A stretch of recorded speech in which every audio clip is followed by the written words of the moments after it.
वहीं से बनता है ना। नमक को सैंधव कहते भगवान शिव, सैंधव। और सैंधव क्यों कहा? चूंकि सिंधु से, समुद्र से बना तो सैंधव है। तो जो जहाँ से बनता है ना वहीं जाकर के लय हो जाता है। जैसे नमक निकला समुद्र से, अब फिर उसको मिला दीजिए समुद्र में तो वहीं लय हो जाएगा। ऐसे जीवात्मा पर हम निकले परमात्मा से, और जब परमात्मा में ही जाकर के मिल जाएंगे तो हम फिर वहीं परमात्मा से मिल करके एक हो जाएंगे। वही तो हमारा शाश्वत घर है, वही हमारा सब अपना घर वही है। निज घर में, हमारे गुरु महाराज जी कहते हैं, निज घर में निज प्रभु को पावे, अति हुलसावे ना। मैं ही अस गुरु संत उक्ति, यम त्रास मिटावे ना। यम का फंदा खत्म हो जाएगा वहाँ।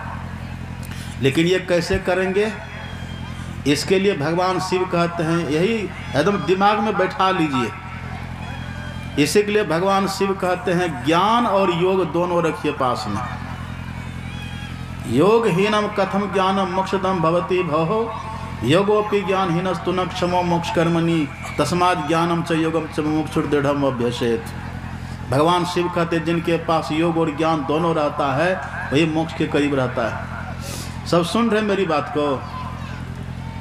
श्री सद्गुरु महाराज की। कहाँ आप लोग खो जाते हैं? हम इधर और आप किधर? हम इधर और आप किधर? घर। इधर सब ध्यान रखिए, नहीं तो बाबा गए कहा, बक्ता गए, बक्ता गए कहा, श्रोता गए बह। ऐसा नहीं।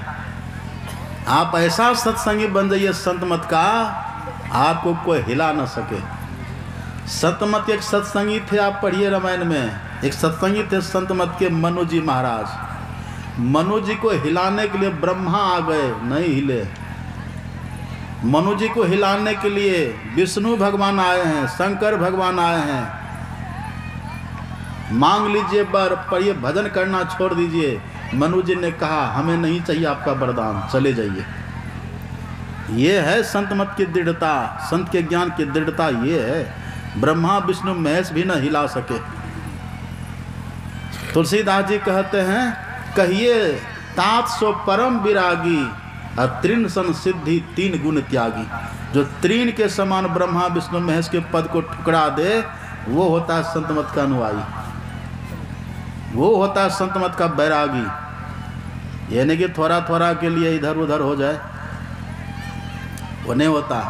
योग किसको कहते हैं? सुन रहे थे हमारे क्या नाम है, भोली बाबा ना, भोला बाबा। कितना अच्छा सुना रहे थे, नाम भी है भोला बाबा, ज्ञान भी है भोला बाबा का। बड़ा अच्छा लग रहा था, सुना रहे थे। योग की बात सुना रहे थे ना। योग का 8 अंग है, यम नियम आसन प्राणायाम प्रत्याहार धारणा ध्यान समाधि, यह 8 अंग है। यम से शुरू होता है और जाके समाधि में समाप्त होता है। यम से शुरू, यम का मतलब क्या होता है? यम तो वह ये है ना, सत्य अहिंसा अस्त्य परिग्रह ब्रह्मचर्य, तो है ये है यम। यम का शाब्दिक अर्थ क्या होता है? यम वही यम जो हम लोगों को पकड़ता है मृत्यु के समय।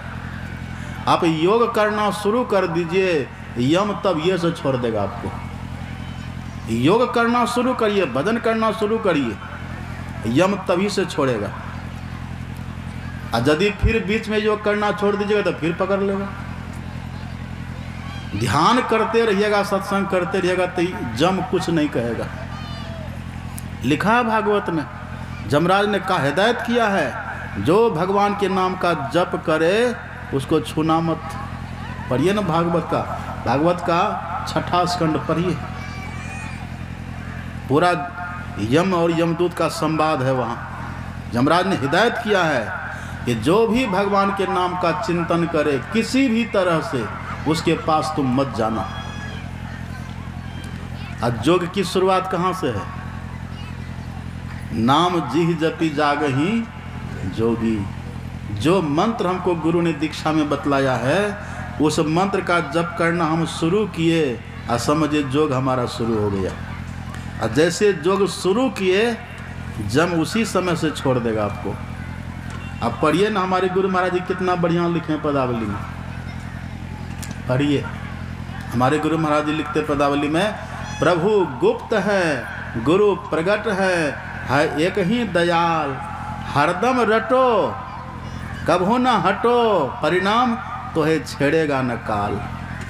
छोड़ देगा, जब करना शुरू किए जम छोड़ देगा तो ही छेड़ेगा न काल। जमदूत ने कह दिया भागवत में जमराज से, जमराज ने जमदूत से कह दिया कभी मत जाना, नहीं जाना। अजामिल जो था ना, बेटा के बहाने लिया था अपने पुत्र का नाम नारायण। अजामिल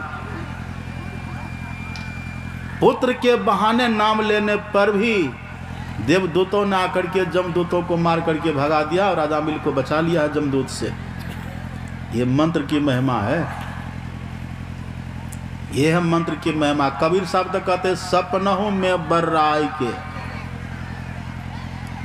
सपना में कभी जप किए हैं?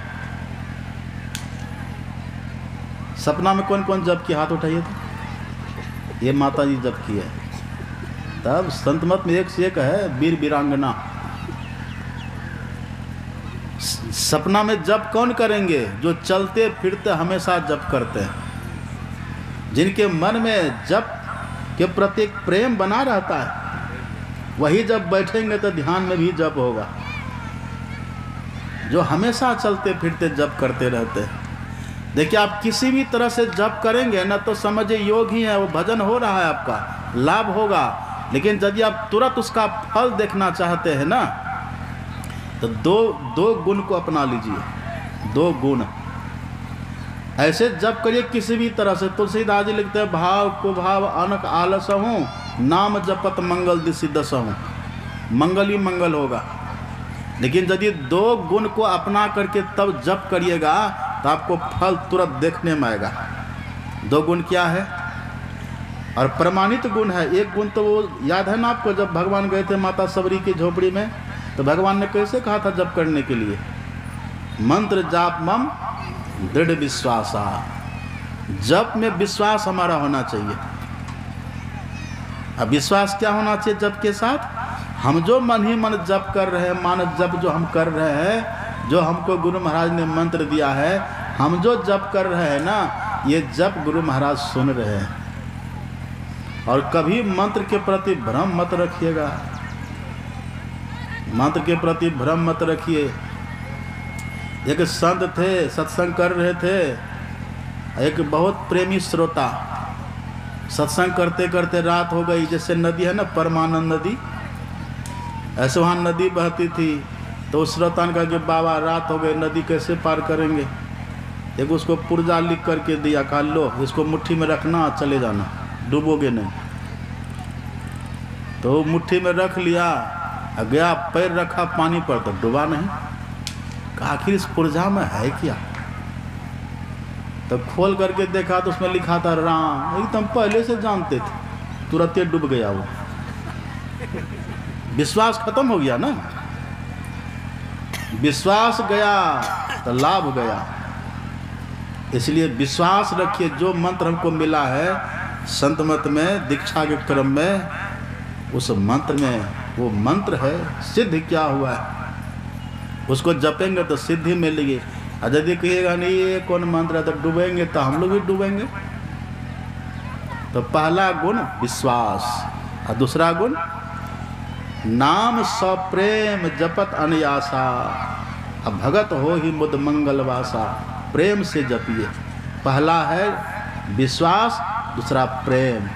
इसी दोनों को मिला करके हमारे गुरु महाराज जी कहते हैं, पढ़िएगा पदावली। हमारे गुरु महाराज कहते हैं धर गर मस्तक सीधी साधी आसन आसीना, अब बैठी के चखुमुख मुनि इष्ट मानस जब ध्याना।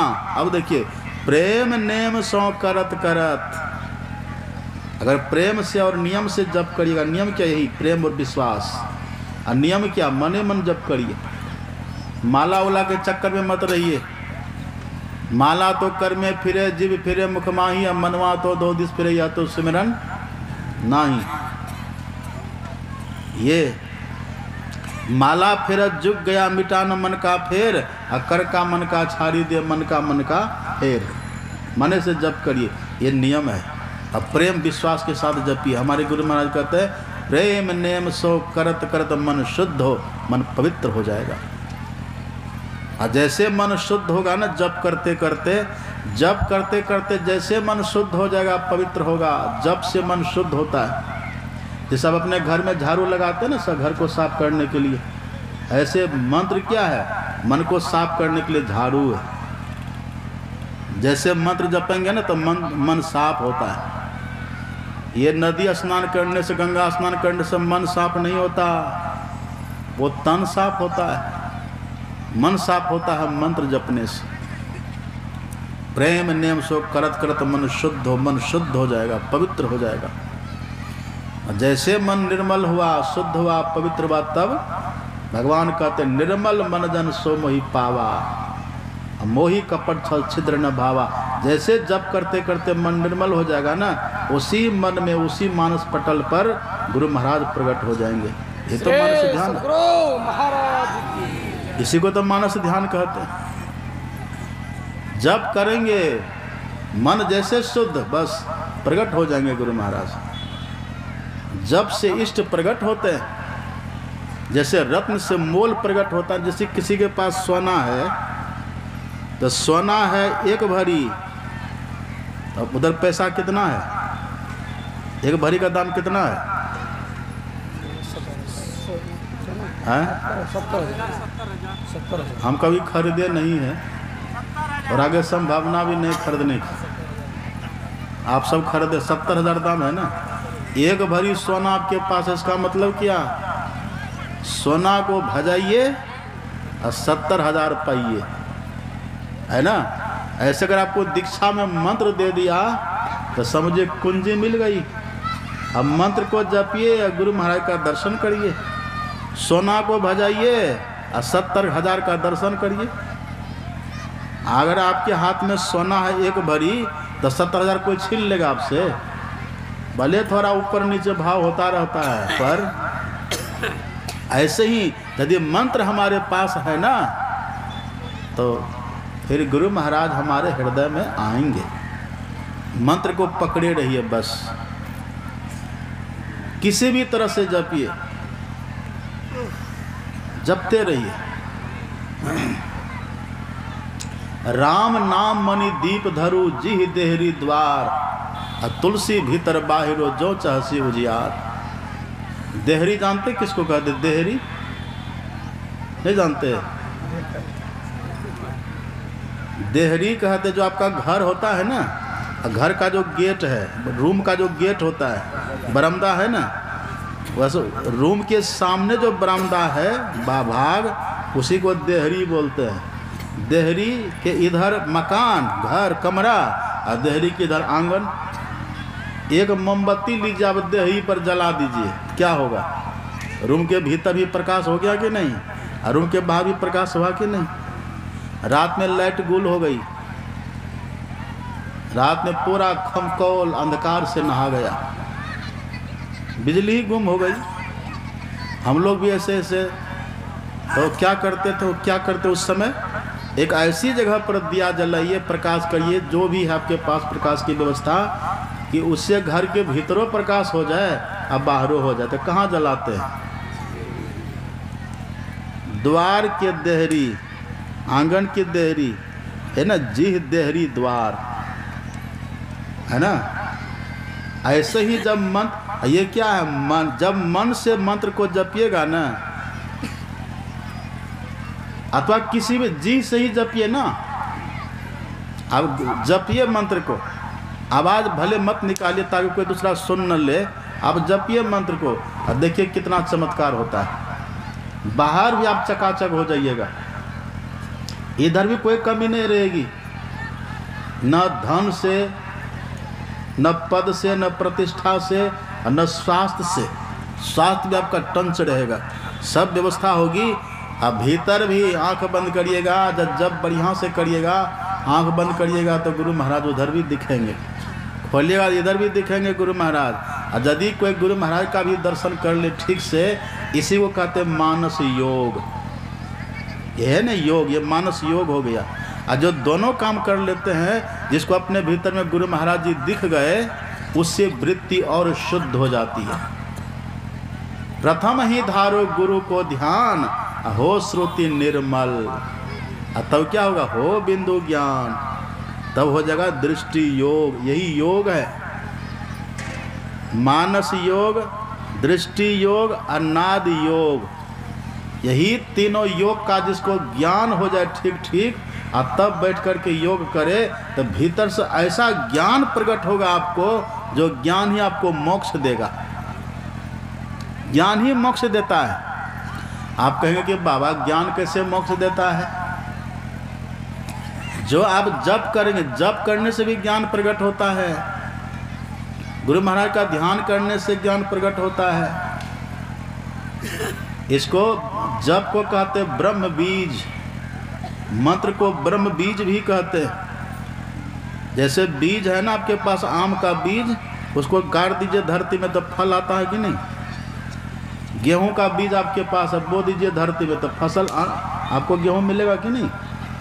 ऐसे ये मंत्र क्या ब्रह्म बीज है। ब्रह्म मतलब परमात्मा, ईश्वर। जैसे मंत्र को भीतर जपिएगा, ईश्वरीय ज्ञान प्रकट होगा। अगर जप ठीक ठीक हो ना, तो मंत्र जपने से ईश्वरीय ज्ञान प्रकट होता है। और जितना ज्ञान जप करने से प्रकट होता है, उससे ज़्यादा ज्ञान इष्ट का ध्यान करने से प्रकट होता है। और उससे जितना ज्ञान प्रकट होता है ना, उससे बहुत गुना ज्ञान ज़्यादा प्रकट होता है दृष्टि योग करने से। यही ज्ञान था विवेकानंद जी के पास। जब विवेकानंद जी गए थे ना अमेरिका, हिल गया था पूरा संसार उस समय। वो 30 साल का था उस समय विवेकानंद जी महाराज, 30 साल का नवयुवक, हिला दिए संसार को। अभी लोग कहते कि जापान आगे है।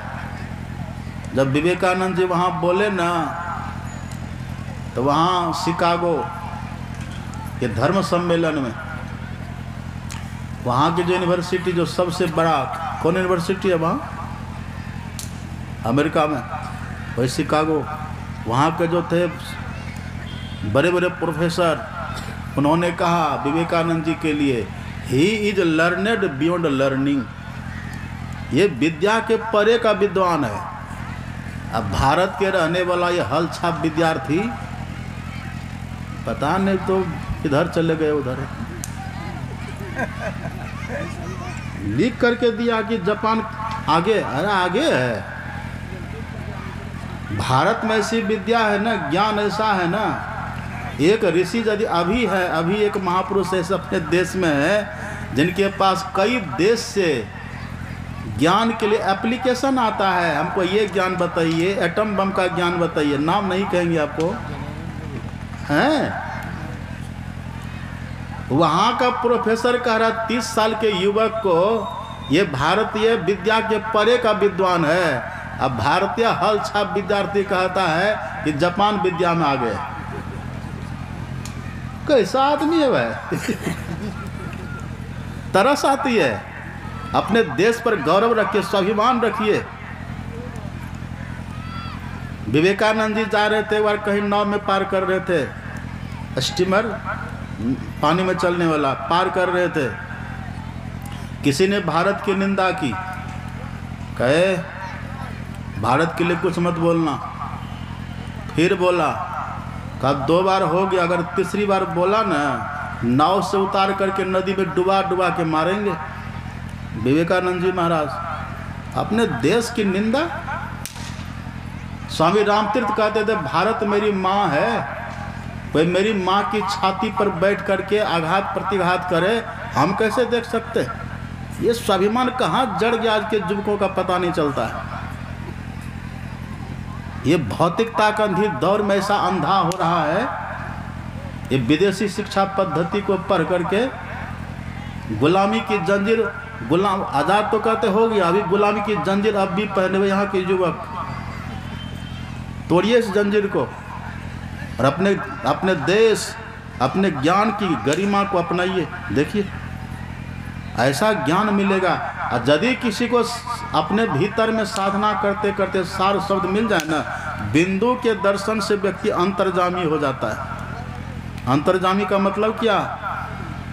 पुस्तक रहेगी वहाँ अमेरिका की यूनिवर्सिटी में, खमकोल से पढ़ के बता दीजिएगा क्या है वहाँ। ये है भारतीय शिक्षा। स्वामी रामतीर्थ जब गए न विदेश, अमेरिका ही गए थे, तो वहाँ के बड़े बड़े लोगों ने कहा कि स्वामी जी आप यहाँ आए हैं भारत से, अपना परिचय दीजिए, आपके नाम से विज्ञापन छपाएंगे, तब न लोग आएगा, प्रचार होगा तब ना। स्वामी रामतीर्थ ने कहा कि यहाँ के बड़े बड़े डॉक्टरों को बुलाओ, वही मेरा परिचय, वही मेरा विज्ञापन हो जाएगा। ऐसे हम नहीं देते अपना परिचय। वहाँ के जो आसपास के डॉक्टर थे बड़े बड़े, MBBS, MS, MD सबको बुलाया गया। आए, स्वामी रामतीर्थ खड़े हो गए, कहा करो मेरी जांच। जांच जब करने लगा तो नाड़ी की गति को देखा थी बंद। हम लोग का टिक टिक होते रहता है ना यहाँ, उनकी बंद थी। दिल का धड़कन देखा, धक धक हम लोग का करता है ना, उनका बंद था। अब डॉक्टर ने देखा, कहा कि देह मरा हुआ है, ये तो मुर्दा है। अब फिर मुंह को देखे तो देख भी रहे हैं, बोल भी रहे हैं। स्वामी रामतीर्थ ने कहा लिखो रिपोर्ट में क्या देखा। कहा हमको तो समझ में नहीं आता क्या लिखे।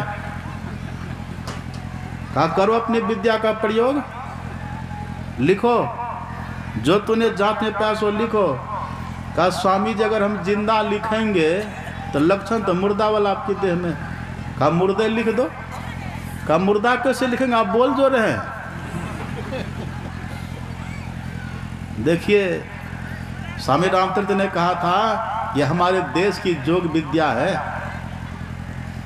आप पढ़िए वेद में, उपनिषद में, मृतवत तिष्ठते योगी स मुक्तो नात्र संशय। नानक जीवतिया मरी रहिए ऐसा जोग कमाइए, अब बाजे बाजहु सिंगी बाजे तव निर्भव पद पाइए। मुर्दे के समान। यदि सार शब्द बिंदु ध्यान से ये क्षमता आती है, यदि बिंदु किसी को दिख जाए ना, ये देह को मुर्दा की तरह कर सकते हैं और वो सबके मन की बात को जान सकते हैं। बिंदु ध्यान से अंतर्जामिता आती है और नाद ध्यान से सर्वज्ञता आती है।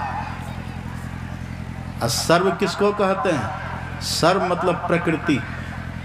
प्रकृति में कहाँ किया है वो बिना आंख बंद किए सब कुछ जान सकते हैं। सर्वज्ञता, जो सार शब्द को पकड़ लिए सर्वज्ञ हो गए हो, समझिए। और उधर फिर परमात्मा ही बसते हैं। सार शब्द की बात परमात्मा है। अब परमात्मा से उत्थित नाद को ही सार शब्द कहते हैं। वही ओम कहलाता है, वही स्फोट। उसी स्फोट से सारी सृष्टि हुई है। वही यही जो ज्ञान, ये ज्ञान से मुक्ति हो जाती है। आप कहेंगे कि बाबा ज्ञान से कैसे मुक्ति होगी? ज्ञान से कैसे मुक्ति होगी? क्योंकि अज्ञान का बंधन है। ज्ञान से मुक्ति इसीलिए क्योंकि बंधन अज्ञान का है। अज्ञान का बंधन है तो ज्ञान से मुक्ति नहीं हो जाएगी? हो जाएगी। मिट्टी लगी है तो पानी से साफ हो जाएगी ना मिट्टी। अब तेल लगा है तब साबुन दीजिए। अब तेल भी लगा है, कालिख भी लगा है, तब पानी को गर्म करिए, सरफ डालिए, विधि विधान है ना। तो जैसा बंधन वैसा उपाय। यहाँ बंधन है अज्ञानता का, तो उपाय क्या है? ज्ञान। और अज्ञानता का बंधन कैसा? आप पढ़िए पदावली, हमारे सदगुरु महाराज लिखते हैं, किसंग समंग मोह मुट्ठी को बांधी। किस कहते? बंदर। बंदर की मुट्ठी देखे कैसे बनती है? बंदर जो पकड़ने वाले लोग होते हैं ना, जहाँ बंदरों का झुंड था वहाँ सुराही लेकर के जाता है। सुराही लेकर के जाता है, मिठाई भी लेकर के जाता है। तो कुछ मिठाई को चुड़ करके छिड़क देता है बाहर में, एक बड़ी सी मिठाई सुराही के भीतर डाल देता है। बंदर को खुशबू लगती है मिठाई की। जाता है वहाँ पर, पहले तो बाहर के मिठाइयों को चुन चुन करके खा लेता है, ख़त्म हो जाता है बाहर की मिठाई। फिर जब उसको खुशबू आती है तो झांक के देखता है सुराही में, तो सुराही के भीतर भी एक मिठाई रखी दिखती है। बंदर को हाथ डालता है, हाथ जैसे डाला बंदर मिठाई को पकड़ा। अब ऊपर जो मुट्ठी को निकालना चाहता है ना, तो मुट्ठी निकलेगी अब सुराही से। सुराही आप जानते हैं किसको कहते हैं? पतली मुँह वाली, पानी जो पीते हैं ठंड गर्मियों में, मिट्टी का सुराही कलश, वही।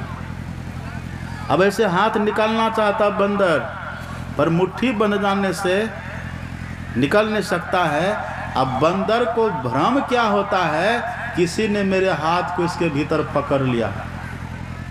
पकड़ा नहीं है, खुद ही पकड़ा है। तुलसीदास जी इसी बात को लिखते हैं, सो माया बस भयो गोसाई, अब बंध हो किर मरकट की नाई, बंदर की तरह। और कबीर साहब कहते हैं, कहे कबीर नलिनी के सुगना तो ही कवन पकड़ो, अब मरकट मुट्ठी स्वाद नहीं बहुरे, घर घर रटत फिरो मरकट बंदर। जैसे बंदर मिठाई को पकड़ लिया, भ्रम हो गया कि किसी ने पकड़ा है, और उसी भ्रम के चलते बंदर मदारी के बस हो जाता है, मार खाता है। अब बंदर को देखे ससुराल जाते हुए, देखे मदारी उसको लाठी दे देगा, कहेगा जाओ ससुराल, अंगा कमीज पहना देता है, ऐसे लाठी लेके जा रहा ससुराल, वो ससुराल जाता है। वो तो डर से, वही हाल हम लोगों की भी, डर से ससुराल जाते हैं। जितना कार्य व्यवहार करते हैं वही फंस गए हैं, वही पहले अज्ञानता की बेड़ी पड़ गई है, इसलिए जगत व्यवहार में फंसे हुए। कमाता है बंदर, खाता है कौन? मदारी। मेहनत करते हम, और सब दुनिया में रह जाता है, कुछ लेके जाता है कोई? आज तक कोई मकान लेके गया यहाँ से? धनानि भूमो पशुओ ही गोष्ठे, नारी गिरिद्वारी सखा शमशाने, देहश्चितायाम परलोक मार्गे कर्मानुगो गच्छति जीवे का। धन धरती पर रहता है, पशु पशुशाला में रह जाते हैं, पत्नी दरवाजे तक रहती है, पति शमशान तक जाते हैं, और शरीर भी चिता में जल करके राख की ढेर बन करके रह जाता, अकेले चलते हैं। वही बंदारी वाला हाल है, बंदर वाला हाल है। जैसे बंदर को भ्रम हो गया है ना, हमें किसी ने पकड़ लिया, ऐसी से जीव आप और हमको भी भ्रम हुआ है। ये भ्रम मिटेगा पूर्णतः जब सार शब्द को पकड़ लेंगे। जप करने से भ्रम मिटना शुरू हो जाता है, ध्यान करने से और भ्रम मिटेगा, बिंदु ध्यान करने से बहुत भ्रम खत्म। अब उससे भूल भ्रम नहीं होगा, जो हो गया सो गया, पर आगे नहीं होगा। इस नगरी में तिमिर समाना भूल भ्रम हर बार, पर तिमिर खत्म तो भूल भ्रम खत्म। अब जैसे सार शब्द को पकड़ लिए, भ्रम का फंदा ही खत्म। अरे ये रहा मैं जीव, अपनी आप की पहचान कर लेते हैं। अपनी पहचान करने वाला परमात्मा की पहचान करते हैं। सुन रहे थे ना कल हमारे संचालक महोदय, नाम क्या हम नहीं जानते, शंकर, हमारे शंकर बाबू कल सुना रहे थे, बड़ा अच्छा। पढ़े छहो शास्त्र 18 पुराण पढ़े, वेद उपवेदाद्यंत को जाना है, गीता रामायण श्रुति स्मृति पढ़े, सांख्य योग आदि दर्शन भी जाना है बनाना छंद सौठा चौपाई को, जाना है राग ध्रुपद भैरवी का गाना है। इतना जो जाना है खाक धूल छाना है, जाना है वही जिन आत्म निज पहचाना है। जो अपनी पहचान कर लिया, और जो अपनी पहचान कर लिया तब इबादत है किसी नासाद को फिर साध कर देना, इबादत है किसी बर्बाद को आबाद कर देना। यही सीखा है सागर हमने मुर्शद का कदम छूकर, अगर वो खुदा से मिलना तो पता खुद का लगा लेना। अपना पता लगाइए, खुदा का पता लग जाएगा। जो कोई रूह आपने देखा सो साहब को देखा, नैनों के तारे चश्मे रोशन क्यों नजर आते नहीं है रूह रोशन। रूह मतलब क्या? आत्मा। कबीर साहब कहते हैं न खोजो रूह के नैना, हमारे गुरु महाराज भी कहते रूह रोशन आत्मभूषण क्यों पकड़ जाते न। यही रूह से, आत्मा से परमात्मा की पकड़ होती है। यही ज्ञान, इसी से मोक्ष मिलता है। ऐसे हम आज तो आपको कहते जब ध्यान के बारे में बहुत सुनाते, लेकिन अगर वो सब बात कहने लगेंगे तो सब भागना शुरू कर देंगे। तो थोड़ा चटनी उटनी मिला करके तब कहना पड़ता है, तो सब दे दे कैसे जमे हुए, यही पत्तल परोस दे। अब ज़्यादा नहीं कहेंगे, अब 10:30 हो गया है, 10 में से बस हो जाना चाहिए। भूखे भजन न होई गोपाला। और एक समय का सत्संग बचा हुआ है, अब भाग लीजिए। अब लगता है कि गुरु महाराज के दया से हम लोग भी अखिल भारतीय में आज ही यहाँ से रवाना हो जाएंगे। मंच से उतरेंगे सीधे वृंदावन की सफ़र। अब देखिए क्या मौज होती है गुरु महाराज की। तो हम लोग तो चले जाएंगे। अखिल भारतीय का भी देखते, ये जो कैमरा लगा हुआ है यहाँ, सब अपने अपने मोबाइल में संतमत दर्शन चैनल को अवश्य सब्सक्राइब करिएगा। संतमत दर्शन याद रखिए, संतमत दर्शन। लोग मोबाइल लेकर घूमते रहते हैं, सब्सक्राइब करते ही नहीं। करिए, मोबाइल का लाभ लीजिए, सब्सक्राइब करके घर बैठे सत्संग सुनिए। और अखिल भारतीय का आनंद आप घर बैठे लीजिएगा, वहाँ से लाइव करवा देंगे हम। तो सब संतमत दर्शन चैनल को सब्सक्राइब कर लीजिएगा। इतना कहकर कभी विराम। और एक समय का सत्संग बचा हुआ, थोड़ा सवेरे शुरू करिए ताकि जल्दी समाप्त भी हो सके। श्री सद्गुरु महाराज, एक बात सुन लीजिए और थोड़ा सा। यहाँ हम जो पुस्तक का नाम आपको बोले थे ना, महर्षि महेश चरित्र चिंतन, सबके घर घर में पुस्तक होनी चाहिए। वो गुरु महाराज का पावन चरित्र है, सब अपने अपने घर में रखिए। वो पुस्तक को, नारी शक्ति पुस्तक खत्म हो गई है। एक पुस्तक है संतमत साधना प्रकाश, उसमें साधना की सब बात को खोल करके लिखी गई है, आप उसको ज़रूर पढ़िएगा। और अपनी खोज हम कौन, एक पुस्तक का नाम है अपनी खोज, पढ़िए। अब भजन सबको संतवाणी आना चाहिए स्तुति विनती के लिए। एक पुस्तक है वहाँ संतमत भजन पीयूष, कई पुस्तकें हैं, तो वहाँ जाइए। कार्यालय जहाँ है ना, वहीं बुक स्टोर लगा हुआ है, सब प्रसाद के रूप में पुस्तक खरीद लीजिएगा, उसको पढ़ करके लाभ लीजिए। श्री सद्गुरु महाराज, श्री सद्गुरु महाराज जी की जय। किसी ने कहा है अपने ही शुद्ध में बेशुद्ध हो गए, अपने ही घर में रहकर बेगाना हो गए। दुनिया की वैभव